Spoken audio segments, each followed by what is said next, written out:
গতকালকে বৃষ্টিতে ভিজে আমাদের ড্রাগন সংগ্রহের ভিডিও তো আপনারা অনেকেই দেখেছেন। এই দেখেন, গতকালকে রাতে একটা বিষয় লক্ষ্য করলাম যে আমাদের আরও দুইটা ফুল ফুটে গেছে রাতে, সেটা পরাগায়ন করে দিয়েছে এবং এরই মধ্যে আরও বেশ কিছু ফল কালার আসতে শুরু হয়েছে। এটা এখনও কালার আসেনি, তবে এটারও সাইজ কিন্তু মাশাল্লাহ ভালো এসছে।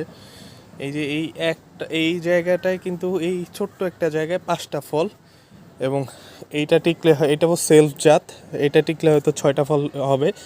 এরপরেই কিন্তু এই যে শেষ ধাপের ফলের প্রস্তুতি নিচ্ছে গাছ। এই যে আরও একটা ফল, এই যে এইদিকে আরও বেশ কিছু ফল কিন্তু আমরা দেখছি, এবং এই দেখেন এইখানে কিন্তু শেষ ধাপের ফলের জন্য ফুলের প্রস্তুতি নিচ্ছে গাছ। এবং গতকালকে এই ক্রস ভ্যারাইটিটাতেও কিন্তু ফুল আসছিল। আমি সেলফ এবং ক্রস দুইটা মিলিয়ে পরাগায়ন করে দিয়েছিলাম, এবং এই যে গাছটা, এই গাছটাতে কিন্তু ফলের সাইজ একটু ছোট হয়, একটু না ভালো একটু ছোট হয়, এবং এটা আসলে মানে খেতেও খুব একটা ভালো না। এটা রসগোল্লা ছিল সম্ভবত। তবে সেলফ যে জাতটা আছে সেই জাতের ফল কিন্তু দারুণ মিষ্টি।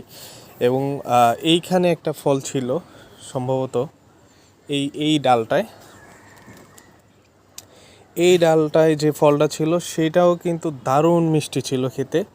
মানে এই পর্যন্ত আমার খাওয়া যতগুলো ড্রাগন ছিল সবচেয়ে বেশি মিষ্টি এই ফলটা ছিল। এই ছিল আজকের মতো ড্রাগনের আপডেট।